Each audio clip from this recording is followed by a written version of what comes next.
ನಗರದಲ್ಲಿ ಕನ್ನಡ ಜ್ಯೋತಿ ರಥಯಾತ್ರೆಗೆ ಅದ್ದೂರಿ ಸ್ವಾಗತ ಕೋರಿದ ಜನಪ್ರತಿನಿಧಿಗಳು.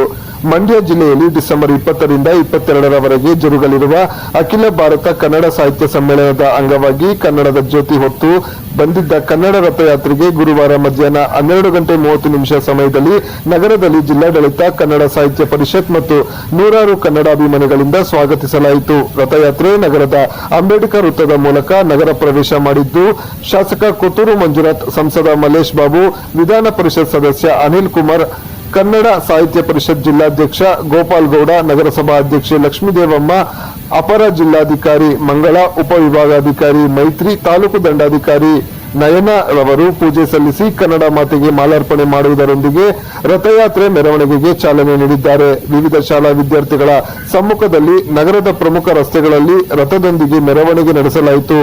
ಡೊಳ್ಳು ಕುಣಿತ ಹಾಗೂ ವಿವಿಧ ಕಲಾ ತಂಡಗಳು ನೋಡುಗರ ಆಕರ್ಷಿಸಿತು.